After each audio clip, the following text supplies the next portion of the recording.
পাপ বাপকেও ছাড়ে না। পাপ যখন ধরে ফেলে তখন তিলে তিলে একটা মানুষকে ধ্বংস করে ফেলে। একটা কথা আছে কিন্তু দর্শক, কার্মা, সেই কার্মার ভোগ তিশা এখন ভোগছে। আসসালামু আলাইকুম দর্শক, চলে আসলাম নতুন আরেকটি ভিডিওতে। আজকের ভিডিওতে দর্শক আমি তিশার পাপের ফল, বা অনেকে এক কথায় বলতে পারেন বা একটা শব্দে কার্মা, সো সেই জিনিসটাই আজকে আমি আপনাদের সামনে তুলে ধরব। তিশা আজকে এই যে এই অবস্থাতে এসেছে, যে তিশা আগেও কোনো এক সময় পাপিয়াদের ভিডিওতেও মুখ দেখাতো না, দূরে সরে আসতো, কাউকে দাম দিত না, সেই তিশা এখন বাড়ি বাড়ি টই টই করে বেড়াচ্ছে, সবার ভিডিওতে আসছে। পরিবর্তন দেখুন, তিশা এখন পাপে ধরে গেছে। তিশা কোনোভাবে পাপ ছাড়াতে পারছে না, তার পা থেকে মাথা পর্যন্ত কলুষিত হয়ে গেছে। ঘটনাটা কি? ঘটনাটা কোথা থেকে শুরু করব? কি হয়েছে এমন? অনেক কিছু আপনারা জানেন, আবার বেশিরভাগই আপনারা জানেন না। এই সিংহভাগের জিনিসের আপনারা হয়তো 10% জানেন, বাকি সব কিছু আপনাদের অজানা। তো তার মধ্যেই অল্প কিছু জিনিস আজকে জানানোর একটা সার্থক প্রয়াস আমি চালাবো। পাশাপাশি তানজিলা সাকিবকে নিয়ে কিছু আনুষঙ্গিক কথা থাকবে, কিন্তু আমার আজকের ভিডিওর মেইন উদ্দেশ্য একটাই, তিশাকা কার্মা, মানে তিশার বর্তমানে যে কার্মাটা চলছে সে পিছনের গল্পটা আসলে কি, কিভাবে করে আজকে এই দিন চলে আসলো। মানুষ যা করে মানুষ তাই পায়। আমরা আমাদের বাংলা ভাষায় বলি কর্মফল, বা অনেকে বলে থাকেন পাপের ফল। সে পাপের ফলটাই তিশাকে এখন তিলে তিলে খেয়ে ফেলছে। তো দর্শক, যদি আপনারা আজকের ভিডিওর এই রহস্যজনক কথাগুলোর অর্থ উদ্ঘাটন করতে চান, সব কিছু ডিটেলস জানতে চান, অবশ্যই তাহলে পুরো ভিডিওটা দেখবেন, তাহলে ইন ডিটেলস এই প্রত্যেকটা কথার অর্থ জেনে যাবেন। তো দর্শক, বেশি কথা না বাড়িয়ে চলুন শুরু করা যাক আমার আজকের ভিডিও শুরুতে বলে রাখি, আপনারা যারা নতুন এখন পর্যন্ত আমার চ্যানেলটাকে সাবস্ক্রাইব করে পাশে থাকা ছোট্ট বেল আইকনটা বাজিয়ে অল নোটিফিকেশন অন করে নিয়ে অবশ্যই করে দিবেন। আর যারা ভিডিওটা দেখছেন, লাইক দিয়ে ভিডিওটি দেখা শুরু করবেন। দর্শক, আমি আমার ভিডিওর মূল কথা শুরু করে দেই। ভিডিওটা শুরু তিশাকে দিয়ে তো করবই, বাট আগে অল্প কিছু কথা তানজিল এবং সাকিবকে নিয়ে করে দেই। তানজিল এবং সাকিবের মধ্যে আজকে একটা জিনিস দেখেছেন দর্শক, সোয়েটারের লীলা খেলা। সোয়েটার এনেছে সাকিব একটা বাজার থেকে, তানজিলের সেটা পছন্দ হয়নি, তানজিল আরেকটা অর্ডার দিতে চাচ্ছে, পাতলা পুতলা, সে নিজেই বলছে। তো কথা হচ্ছে, এটা নিয়ে অনেক ধরনের কন্ট্রোভার্সি ক্রিয়েট হতে পারে, অনেক ধরনের কথা হতে পারে, বাট যেটা লজিক্যাল কথা, যেটা লজিক্যাল সেন্সের কথা, বা যেটা একদম অথেন্টিক কথা, সেটা আমি আপনাদেরকে জানাই। কারণ বিভিন্ন ধরনের গল্পগুজব শোনার থেকে স্ট্রেট ফরওয়ার্ড সত্য ঘটনাটা আমি আপনাদেরকে জানাতে চাই। দর্শক, এখানে সাকিবের কাছে কিন্তু কোনো টাকার অভাব নেই, সে চাইলেই তানজিলাকে কিন্তু অনলাইন থেকে কিনে দিতে পারে। এবং সাকিব বলেছে, তুমি অনলাইন থেকে অর্ডার দাও, কিনে দিবে না তা না, কারণ তানজিলা চাইলে তো কিনতে পারবে, টাকা পয়সার মালিক তো তানজিলাও। তো ঘটনা হচ্ছে, সাকিব তানজিলাকে কিনতে দেয়নি। একটা কথা বুঝবেন, এই যে আজকে এতগুলো ঘটনা ঘটলো, এই যে এতগুলো ঘটনা, তানজিলার গর্ভে একটা সন্তান চলে আসলো, এই মাস্টার মাইন্ড সব কিছুর পেছনে কে ছিল? সাকিব ছিল। সাকিব নিজেই তো এই বাচ্চার উদ্যোক্তা ছিল, সে আর তার মা মিলে যে তানজিলাকে গর্ভবতী বানাতে হবে, তাহলে তানজিলা আটকে যাবে, সোনার ডিম পাড়া হাঁসটা তাদের পার্মানেন্ট হয়ে যাবে। তো তানজিলাকে গর্ভবতী করার যে প্ল্যান, সেটা তো সাকিবেরই ছিল। তো সাকিব অবশ্যই মনে প্রাণে চাবে তানজিলার যে প্রেগনেন্সিটা এক্সিস্ট করছে সেটা যেন সুস্থভাবে এক্সিস্ট করে, তানজিলার জন্য সুস্থ থাকে, এবং সাকিবের অনাগত সন্তান যেটা তানজিলার গর্ভে আছে সেটাও যেন সুস্থ থাকে। তো সাকিব কিন্তু এটা অবশ্যই মনে প্রাণে চাবে, কারণ যেহেতু এই প্রেগনেন্সির মূল উদ্যোক্তা সাকিব ছিল, তানজিলা ছিল না। কিন্তু হ্যাঁ, তানজিলা সায় দিয়েছে, না দিলে তার সে অবশ্যই চুপ থাকতো না। তানজিলারও এখানে ইচ্ছে পাকামে ইচ্ছা ছিল প্রেগনেন্ট হওয়ার, বাট সে আসলে এটার সুফল কুফল বিফল কিছুই জানতো না। সে আবেগে পড়ে গর্ভবতী হয়েছে। ওই যে থাকে না, যে বিভিন্ন ফেসবুক ইউটিউবে যে বিভিন্ন শর্টস ভিডিও দেখে, প্রেগনেন্ট হলে হাজব্যান্ড অতিরিক্ত কেয়ারিং করে, বা এইরকম নাটক সিনেমার মতো দেখে তানজিল আবেগী হয়ে পড়েছে। আর সাকিবের যে বিষয়, তার এই প্ল্যানটা দীর্ঘদিনের, যে তানজিলাকে প্রেগনেন্ট করলে সব কিছু মালিক সাকিব হবে। আচ্ছা, এখন কথা হচ্ছে, তানজিলের পুরো প্রেগনেন্সির মধ্যে মানে সবচেয়ে বেশি ডেডিকেটেড কিন্তু সাকিব। ঠিক আছে, সাকিবই কিন্তু প্রেগনেন্সিটাকে বলতে পারেন সব কিছুর মেন উদ্যোক্তা। আমার কথাগুলোর অর্থ বুঝবেন। তো সাকিব কোনোভাবেই চাবে না তানজিলার প্রেগনেন্সিতে বিন্দুমাত্র কোনো হ্যাম্পার আসুক। দেখবেন তানজিলা যে এবার বিবাহবার্ষিকীতে তিশাদের বাসায় গিয়েছিল পাবনাতে, বেশি দিন কিন্তু থাকেনি। বিবাহবার্ষিকীর পরে সাকিব আবার তাড়াতাড়ি করে তানজিলাকে নিয়ে এসেছে। ভালো মতো খেয়াল করে দেখুন তো দর্শক, মনে আছে কি না যেবার বাপ্পি গাড়িতে করে তানজিলাকে পাবনাতে নিয়ে আসলো, মনে করে দেখুন, আবারও বলছি, যেবার বাপ্পি গাড়িতে করে কুষ্টিয়া থেকে তানজিলাকে পাবনাতে নিয়ে আসলো, সাকিব তার কতক্ষণ পরে পাবনাতে এসেছে? জাস্ট 2-1 ঘন্টার মধ্যে সাকিবও পাবনায় চলে এসেছে। কারণ কি জানেন? তানজিলাকে একা থাকতে দিবে না। তানজিলাকে একা একা তিশার সাথে কোনোভাবেই সাকিব থাকতে দিবে না। কারণ সাকিব ভালো মতো জানে তিশার সাথে তানজিলা থাকা মানেই যে কোনো সময় তার সন্তানের মিসক্যারেজ ঘটিয়ে দিতে পারে। ঠিক আছে, মানে মিসক্যারেজ না দর্শক, মানে ভুল বললাম, স্লিপ অফ টাং, মানে অ্যাবর্শন ঘটিয়ে দিতে পারে, অ্যাবর্শন করিয়ে দিতে পারে। এই জন্য সাকিব কিন্তু তানজিলাকে বিন্দুমাত্র সেকেন্ড একা ছাড়েনি। সে কিন্তু পাবনাতে এসেছিল, আবার দেখবেন সবসময় তার সঙ্গে ছিল, আবার একসাথে চলেও গেছে। মানে সাকিব এখন সবসময় তানজিলার পাশে আছে, 1 মিনিটও ছাড়ছে না আর কি। বিশেষ করে তিশার কাছ থেকে তানজিলাকে দূরে রাখার একটা মানে সাকিবের চেষ্টা আছে এখন। কারণ সাকিব ভালো মতো জানে তিশা কিন্তু তানজিলের সন্তান নষ্ট করার জন্য সর্বাত্মক চেষ্টা সে চালাবে। তো এই জন্য সাকিব তিশার সাথে কিন্তু তানজিলার একটা দূরত্ব বর্তমানে লাগিয়ে দিয়েছে, যেন তানজিলা তিশার সাথে খুব একটা বেশি মেলামেশা না করে। আচ্ছা দর্শক, নেক্সট যেটা বলতে চাচ্ছি, সাকিব একটা সোয়েটার এনেছে, দেখেছেন? বস্তার মতো, প্রচুর বড়, প্রচুর মোটা, টুপিটা এত বড় যেটার মধ্যে 2টা মানুষ ঢোকা যাবে। সোয়েটারটাও কিন্তু বিশাল বড় এবং প্রচুর পুরো। এখন আমি আপনাদেরকে এটা বলতে চাই, একটা মেয়ে মানুষ হিসেবে যারা কোয়ালিটিফুল তাদের কাছে সোয়েটার টোটালি পছন্দ হবে না, যেহেতু আমি একটা ছেলে মানুষ, আমার নিজেরই পছন্দ হচ্ছে না। কিন্তু এই সোয়েটারের একটা বিশেষ গুণ আছে দর্শক। সাকিবরা কই থাকে? কুষ্টিয়া থাকে। কুষ্টিয়া কই? বাংলাদেশের একদম বর্ডারের কাছের একটা জেলা, বুঝবেন দর্শক। ঠিক আছে, তো যদি চিন্তা করেন এই সমস্ত জায়গায় কিন্তু প্রচুর প্রচুর প্রচুর শীত পড়ে এবং তানজিলা কিন্তু প্রেগনেন্ট। তো সাকিব এই সময় যদি তানজিলার এই শীতের চিন্তা না করে, তাহলে তো তানজিলারও সর্দি, বাচ্চারও সর্দি লেগে যেতে পারে। তো সাকিব কী চিন্তা করেছে? সে তানজিলা এবং তার বাচ্চার সুস্থতা চিন্তা করেছে, কীভাবে সুস্থ থাকবে। এই জন্য সাকিব যে সোয়েটার এনেছে, খেয়াল করে দেখবেন সোয়েটারটা কিন্তু টোটালি সুন্দর না দর্শক, টোটালি সুন্দর না। তো কিন্তু এই সোয়েটারের বিশেষ গুণ হচ্ছে, এই সোয়েটারটা যদি কেউ পরে থাকে, আপনারা খেয়াল করে দেখবেন এই সোয়েটার যদি কোনো মানুষ পরে, তার কোনোভাবে ঠান্ডা লাগার কোনো সম্ভাবনা থাকবে না। কারণ সোয়েটারটা হিপের থেকেও বড়, মানে একদম থাই পর্যন্ত চলে গেছে, থাই পর্যন্ত ঢাকে। আবার প্রচুর পুরু, কম্বলের মতো পুরু, টুপিটা যথেষ্ট বড়, হাত পুরোটা ঢাকে। মানে একটা মানুষ সেটা পরে যদি বরফের মধ্যে বসে থাকে, তারপরেও তার ঠান্ডাটা অত বেশি লাগবে না, এত পুরো সোয়েটারটা। তো এই সোয়েটার দেওয়াতে কী উপকার হবে? তানজিলার শরীরে ঠান্ডা বাতাস লাগবে না, তার ঠান্ডা লাগবে না, তানজিলার পেটটাও সুরক্ষিত থাকবে, তানজিলাও সুস্থ থাকবে, বাচ্চাও সুস্থ থাকবে। তো সাকিবের সোয়েটারের একটা বিশেষ গুণ আছে যে এই সোয়েটার পরলে তানজিলার কোনোভাবে ঠান্ডা লাগার কোনো সম্ভাবনা নেই।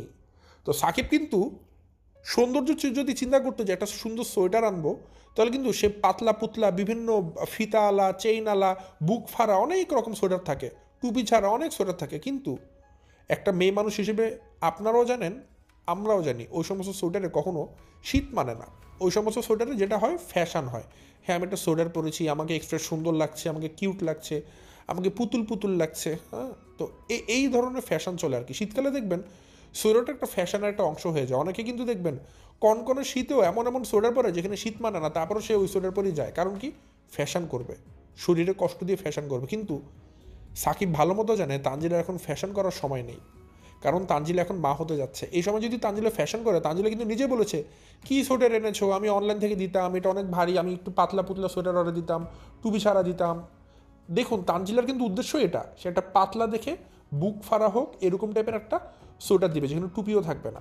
তো ওই টাইপের সোয়েটার আপনারা নিজেরা বলুন, তানজিলা যখন প্রেগনেন্ট, সেই সোয়েটারগুলো তো আসলে তানজিলাকে ভালো প্রোটেকশন দিতে পারবে না শীতে, তানজিলার ঠান্ডা লেগে যাবে, বাচ্চারও ঠান্ডা লেগে যাবে। তো সাকিব কী চিন্তা করেছে? তানজিলার ভালো চিন্তা করেছে, যে তানজিলার জন্য কোনোভাবে ঠান্ডা না লাগে, বাচ্চার ঠান্ডা না লাগে, এই জন্য সে এই সোয়েটারটা এনেছে। কারণ সাকিব কোনোভাবেই চাবে না তানজিলার এই প্রেগনেন্সিটা কোনোভাবে মানে নষ্ট হয়ে যাক। সাকিব খুব করে চাচ্ছে যেন তানজিলার প্রেগনেন্সিটা এক্সিস্ট করুক, সারভাইভ করুক, তানজিলার জন্য মা হয়, তার জন্য একটা সন্তান হয়। কারণ সাকিব তানজিলার একটা সন্তানের জন্য খুব তাকিয়ে আছে, মুখর হয়ে আছে। সো এখানে দর্শক যে প্রশ্নটা দাঁড়ায় টাকা পয়সার যে বিষয়টা বলেন বা এগুলো না, এখানে ডিরেক্টলি যেটা চলে আসে সাকিব আসলে তানজিলার ক্ষেত্রে বর্তমানে এখন প্রচুর প্রোটেক্টিভ, যেন কোনোভাবে তার ঠান্ডা ঠান্ডা না লাগে, সুস্থ থাকে, এই চিন্তা করে সাকিব এই কাজগুলো করেছে। আর পরবর্তীতে তানজিলা কিন্তু সোয়েটারটা নিতেও চায়নি। তানজিলা বলেছে যে আমি এটা বদলাবো বা আমি আরেকটা কিনবো, তখন সাকিব বলেছে তো তুমি এটা দাও, এটা ফেলে দাও, তুমি অনলাইন থেকে একটা অর্ডার দাও। সাকিব পরে বিরক্তি হয়ে কথা বলেও দিয়েছে, কারণ এখানে একটা সোয়েটার কিনতে সমস্যা বা কোথায়, নর্মাল কথাই বুঝবেন দর্শক, এত কিছু কিনে একটা সোয়েটার কোনো বিষয়। এখন সাকিব কেন তানজিলাকে সোয়েটার কিনতে দেয়নি, মোটিভটা বুঝবেন। সাকিব ভালো মতো জানে, সংসার তো করেছে 1 বছর, তানজিলা যদি অনলাইন থেকে সোয়েটার অর্ডার দেয়, সেই সোয়েটারের জীবনে শীত মানবে না, সেই সোয়েটারে কোনোদিন ঠান্ডা মানবে না, সেই সোয়েটারে ফ্যাশন হবে, তাকে হয়তো ভালো লাগবে, কিন্তু ওই সোয়েটার দিয়ে গায়ের ঠান্ডা কখনোই মানবে না, কুষ্টিয়ার ঠান্ডা। ঠিক আছে, তানজিলা কিন্তু ওই ফ্যাশনওয়ালা সোয়েটার কেনার জন্য বসেছিল, এটা সাকিব ভালো মতো জানে। এই জন্য তানজিলা কেনার আগে সাকিব কিনে এনেছে যেন তানজিলা কোনোভাবে ঠান্ডা না লাগে। এখানে সাকিব টোটালি সোয়েটারের সৌন্দর্য দেখেনি, দেখেছে সোয়েটারের কোয়ালিটি, যেখানে ঠান্ডা মানবে কিনা, যেহেতু তানজিলা এখন প্রেগনেন্ট। এবং আমি মনে করি এই সেন্সে যদি চিন্তা করেন সাকিবের সেন্স ঠিক আছে, ঠিক আছে, ওকে যাই হোক দর্শক। তো এই জিনিসটা ক্ল্যারিফাই করে দিলাম। এখন আসে আমি তিশার কার্মা। What is Karma? আমরা বাংলা যেটাকে কর্মফল বলি, আমরা যা করি আমরা তারই ফল পাই কোনো না কোনোভাবে, কোনো না কোনো দিন, হয় ইহকাল আর না হয় পরকাল, পাই কিন্তু আমরা আমাদের কর্মফলে। আমরা যা করব আমরা তাই পাবো। দেখুন না, আমরা যদি আজকে পরিশ্রম করি, ভবিষ্যতে ভালো ফল পাবো। আমরা কারো মনে দুঃখ দিলে ভবিষ্যতে আমরাও কান্না করব, এগুলোকে কর্মফল বলে। তিশার জীবনটা একটু অ্যানালাইসিস করুন দর্শক, একটু হিস্ট্রি নিন। তিশার জীবনের পাপ শুরু হয়েছেই গলগণ্ড এবং পোলিও রোগ থেকে। আমরা শুনেছিলাম সবাই কিবরিয়া ভাইয়ের ভিডিও থেকে যে সাবিনার গলগণ্ড এবং পোলিও হয়েছিল। তো ওই সময় থেকে চিন্তা করবেন তিশা ওই সমস্ত কাজে যুক্ত ছিল। হয়তো যারা নতুন দর্শক তারা হয়তো বুঝবেন সাবিনার হয়তো সত্যি সত্যি হয়তো গলগণ্ড রোগ হয়েছিল, বা অনেকে বলবেন যে ভাই পোলিও রোগ হয়েছে কিন্তু সাবিনা তো ঠিকমতো হাঁটাচলা করছে, তার তো পঙ্গু হয়ে যাওয়ার কথা ছিল, কিন্তু কীভাবে ঠিকমতো হাঁটছে, অনেকে অনেক কিছু বলবেন। বাট এই গলগণ্ডার পোলিওর ইতিহাস জানতে গেলে দর্শক এখন ঘটনা আরেক দিকে চলে যাবে। তো আমি বলবো ওই নাসিরুদ্দিন হোজ্জার মতো যে গল্পটা আছে, যেখানে যারা নতুন, যারা এই গলগণ্ড আর হচ্ছে গিয়ে এই পোলিও রোগের গল্পটা জানেন না, তারা কমেন্ট করে বলবেন, আমাকে বুঝিয়ে দেন। তো আমার যারা দর্শকরা জানে তারা সুন্দর মতো অজানা দর্শকদেরকে জানিয়ে দিবে। তো সেই গল্পটা আমি আর আজকে না বললাম, যারা জানেন তারা অজানাদেরকে জানিয়ে দিবেন, এটা আমার কাছে আপনাদের কাছে আমার একটা অনুরোধ থাকলো। তো ওই সাবিনার গলগণ্ডর পোলিও রোগের থেকে তিশার অপকর্ম করা শুরু। দেখবেন সাবিনাকে নোংরা রাস্তায় নিল, তিশার নাইট স্কুলে পড়তো, সেখানে আরিফের সাথে দেখা হলো, আরিফের সাথে একটা প্রেমের সম্পর্ক ছিল। তিশা কিন্তু বিভিন্ন সময় ঢাকা শহরে অনৈতিক কাজের সাথে জড়িত ছিল, এবং তিশার বিয়ের হিস্ট্রি নিয়ে কিন্তু অনেক ধরনের কথা আছে। তিশার বিয়ের হিস্ট্রি যদি শুনতে যান দেখবেন সব জায়গাতে আমরা 5 বিয়ের গল্প শুনি।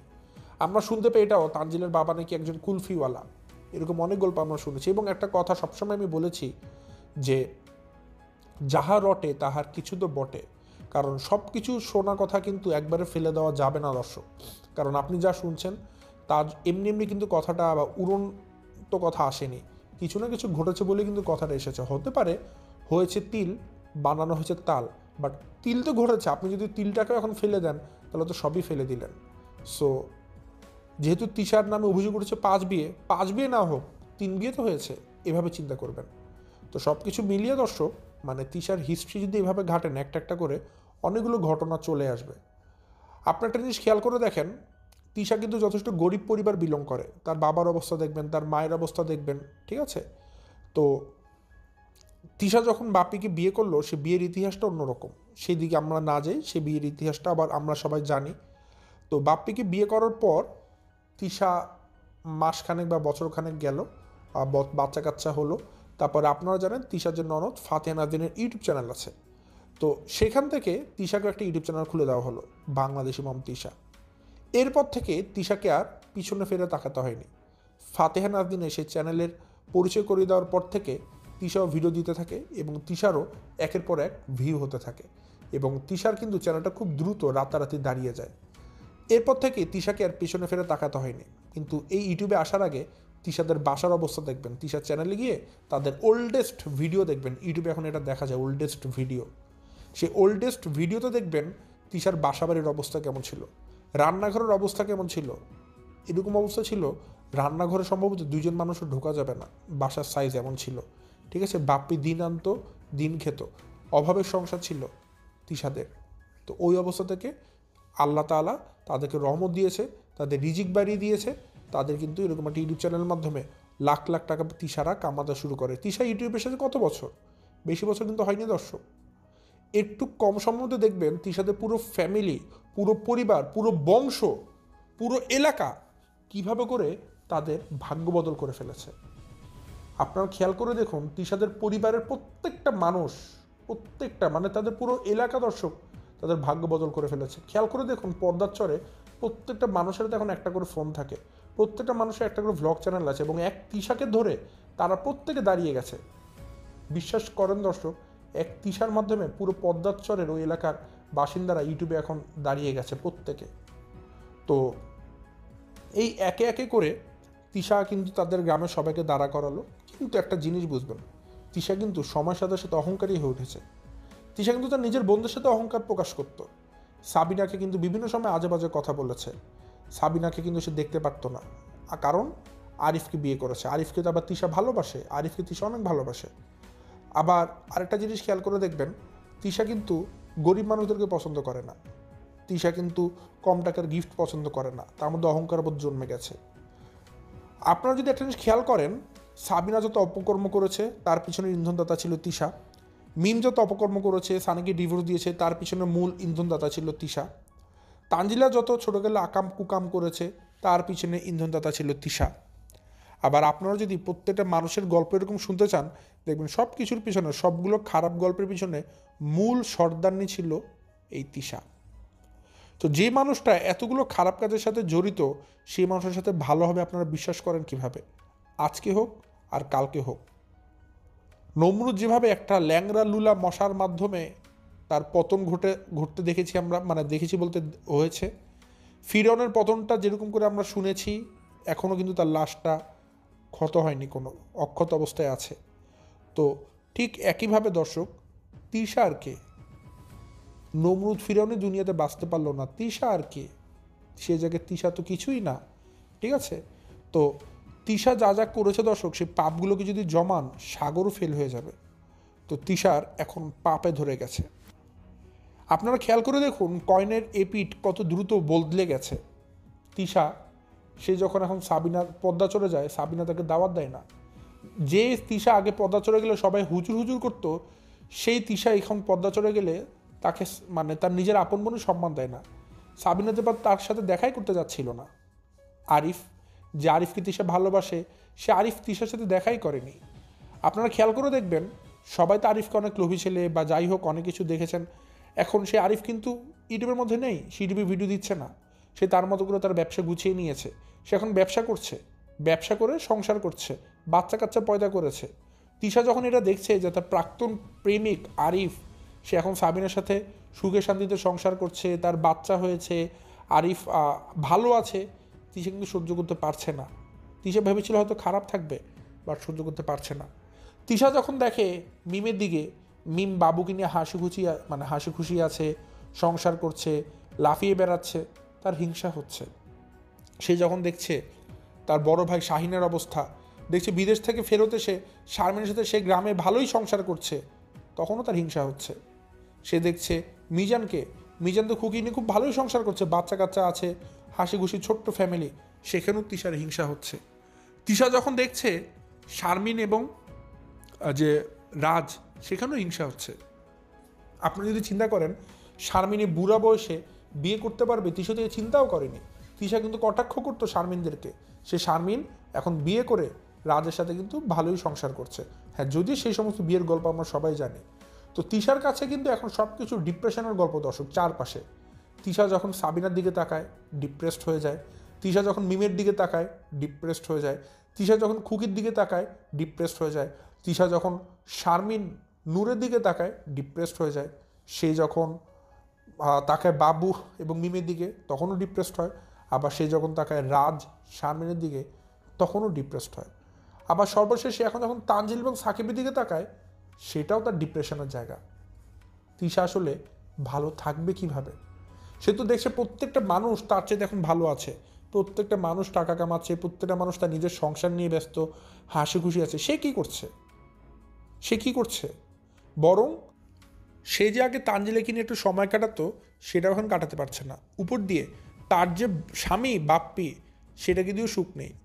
যে বাপ্পি আগে তিশার ওড়না ধরে ধরে ঘুরতো, ওড়নার তলে পালিয়ে থাকতো, তিশা ছাড়া কিছু বুঝতো না, সেই বাপ্পিও কিন্তু তিশার সাথে এখন পোল্টি মেরেছে।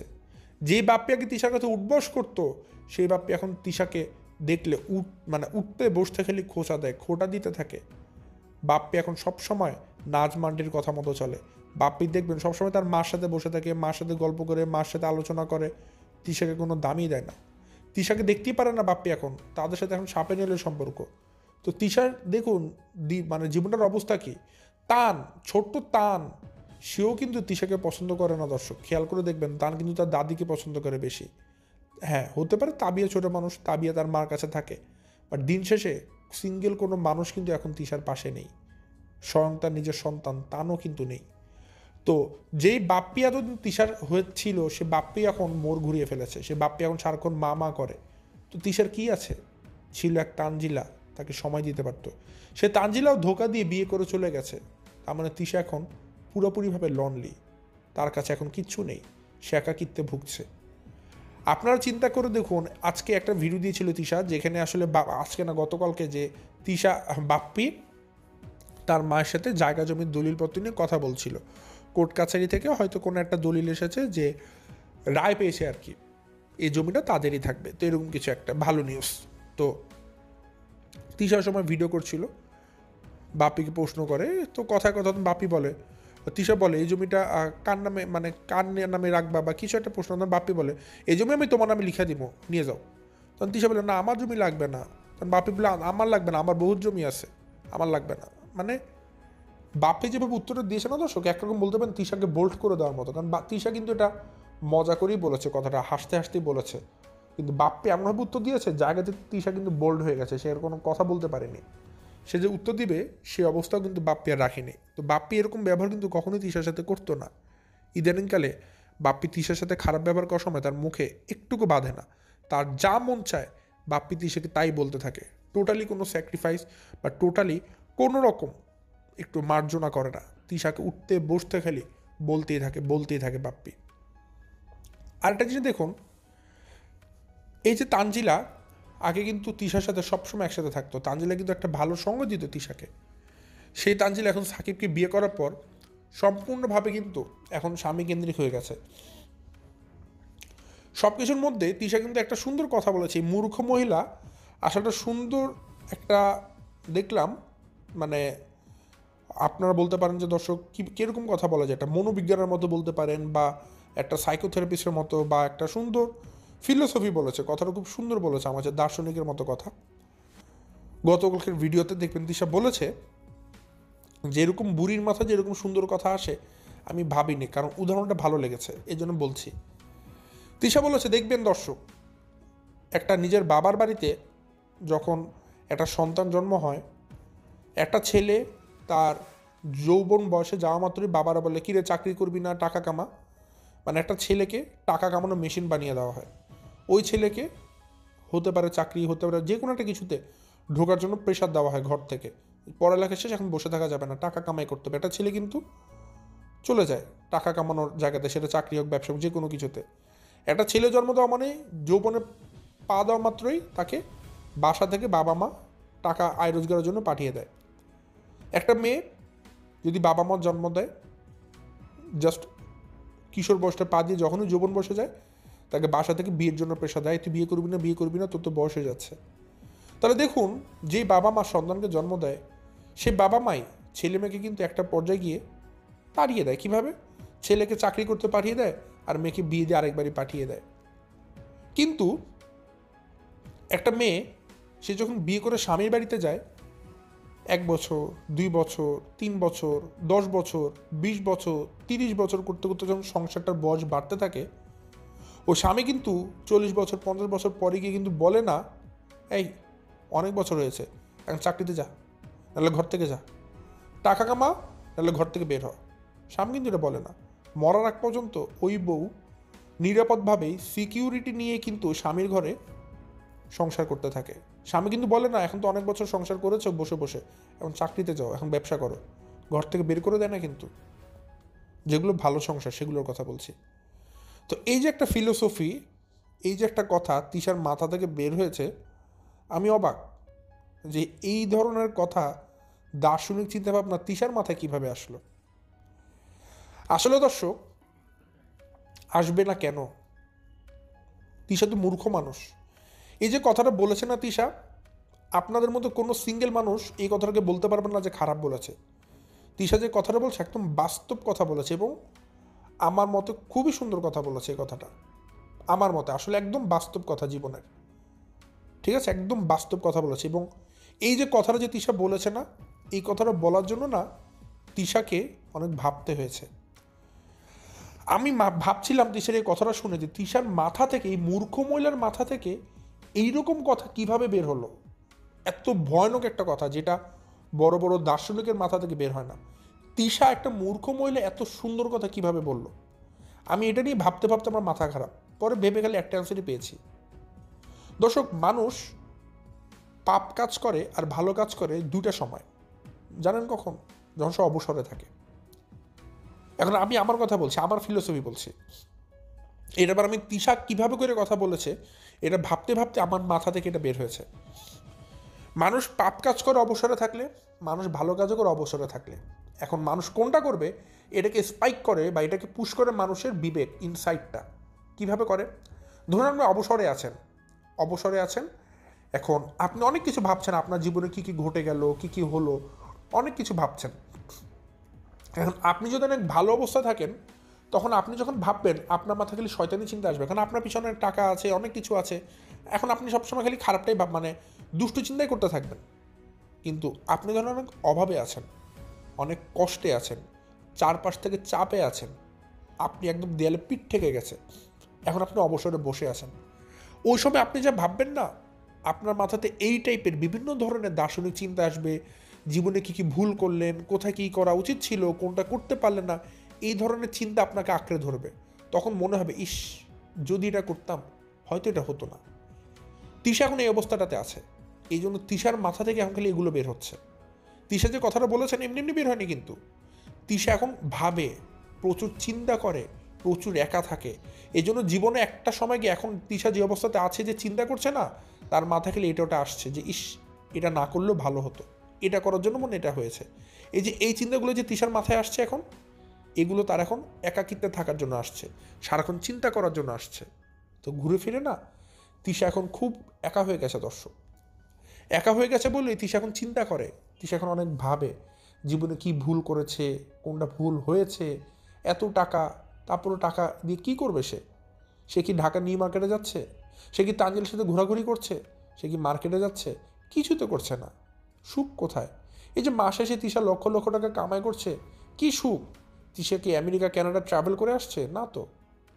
তাহলে সুখ কোথায় তিশা?